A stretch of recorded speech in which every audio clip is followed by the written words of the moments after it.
Itudlo ang tanang butang, tumanon ang tanang butang nga gitudlo ngadto kanila. Mo pud na makigsunan. So, mamautismo, mga kaigsunan, ang mga apostolis. Dahil ang ilang mga binautismuhan, mamautismo usab kay isugo man sa pagkamautismo. Giingon usab diya sa Marcos 16:16, ang mutuo sa maayong balita o pagkabautismo maluwas. So klaro mga kaigsunan, pero ngano man lagi nga dili man daghan ang musugot sa maayong balita, mga kaigsunan. O sa wala pa mamatay ang atong Ginoo, nagsaad siya nga magtukod sa iglesia. Mato ni Kristo, akong iglesia. Bisan paghahom sa kamatayon, di makabuntog niini sa iglesia ang gitukod sa atong Ginoo. Ang kamatayon sa atong Ginoo, ang hinungdan niini, mao ang iyang pagpalit sa iglesia, pinagi siyang dugo. So walay iglesia kung walay dugo, mga kaigsunan, ang atong Ginoong Hesukristo. Kay ang ipalit niya sa iglesia, iya magdugo. Ngano man nga doon na iglesia, kay ang tanan nga musugot sa bayong balita, butuo magpabautismo, idugang sa Dios diha sa iyang iglesia. Mao kana makigsunan. Pero kining iglesia wala tuuhi sa mga tao. Hinuon nagtukod silang ilang kaugalingong iglesia. Mao tong atong gisulti ni atong miaging semana, nganong di man sila mosugot. Kay dili man sila pinili. Kay ang musugot sa Dios kadto lamang iyang mga pinili. 1 Pedro 1:2, 1 Pedro 2:9, Juan 15:16 ug 1 Corinto 1:27. Dayon dili pud musugot ang tao tungod kay wala itugot sa Dios.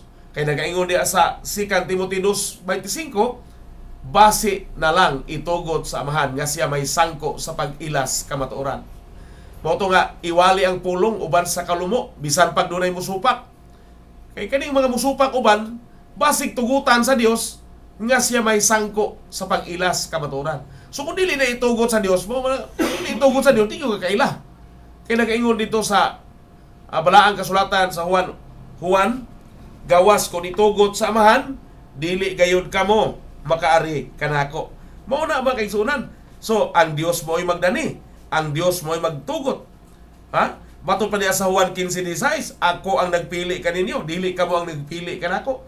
So mga kaigsunan, diha gipasikan ang kaluwasan. Naghisgot diha may tungod sa karniro o kanding.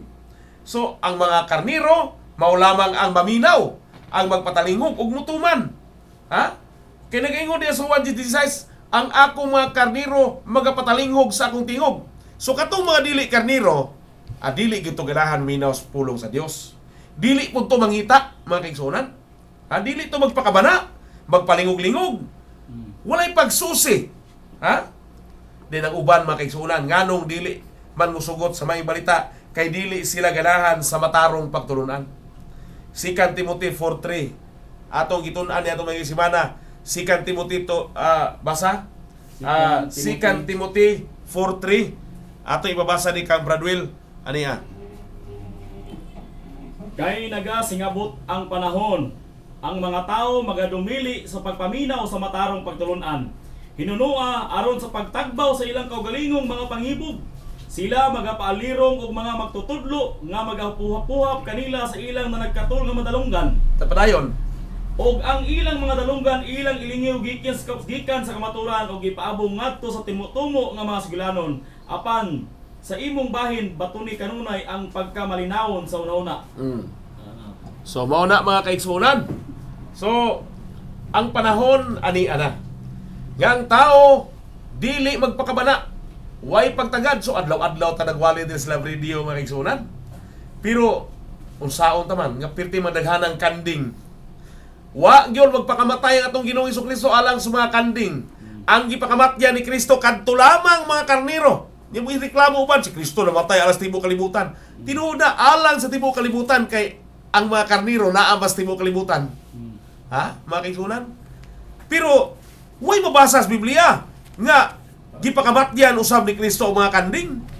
Ha? Mao na mga kaigsunan. Wala magpakamatay si Kristo adiadtong mga naas wala. Kadto lamang naa sa tuo ang iyang pagaluwason ug mao kana ang mga karniro. Ato gani basahon mga kaigsunan. Nagaingon dinhi sa Juan 10. Nagaingon dinhi 10:27. Ang akong mga karniro magapatalinghog sa akong tingog o ako nakaila kanila o sila nagsunod kanako. So mga kaigsunan, kanto lang karniro maoy magpatalinghog. Di gani ka karniro, may bawani mo na karon. Di gani ka ganahan maminaw tinuod, kanding yung kaigsuon. Ha? O pag-abot sa adlaw sa paghukom, dito ka sa wala. Katong mga naswala itambog sa kalayo. Mga kaigsunan. So kana mga kaigsunan, dinhi pa lang kining maayong balita. Mao kini ang gigamit nato sa pagtawag sa mga karniro. Gingon rin ang tagaag kinabuhing dayon kadtong mga karniro. Ha? O walay bisan kinsang makaagaw kanila gikan sa akong kamot. So kung karniro ka, wag gyud makaagaw pero kanding ka. Ha? Kung kanding ka, asigurado agaw na kadaan mga kaigsunan. Mao na mga kaigsunan. Og mao kini ang giingon sa atong Ginoo. Ako nakaila sa mga ako. Mato ni Kristo, akong iglesia. Og ang mga ako nakaila kanako. Mato kun ang mga miyembro ko pangutanon, asa man ka nasakop ran? Nasakop ko sa lawas ni Kristo o iglesia ni Kristo. So nakaila kang Kristo. Pero kining uban karon, panitan, ay na mo kasakit kung baptist ka. Nakaila ka ba kang Kristo? Pautan usa gani mo reliyon brad? Baptist ko. Wa kaila kang Kristo. Ang baptismo yang nailan. Kung wadto po ka dito sa Pentecostal group, Pentecostal ko. So ang pista mo yang nailhan. Kung adto po ka sa Romano, Romano ko. Ang Roma mo yang nailhan. Kung adto po ka sa Sabadista, SDE ko. Ang nailhan niya, Sabado. Mga kaigsunan, ang nailhan, dili si Kristo. So mga kaigsunan, doon ay pangutana na ingon, Brad, kamura ba di ay ang may katungod sa pagpamautismo? Mga kaigsunan, ang may katungod sa pagpamautismo, maulamang katong membro sa lawa sa atong Ginoo Jesucristo. Ngano man, kay sila may gisugo. Mabasa na to sa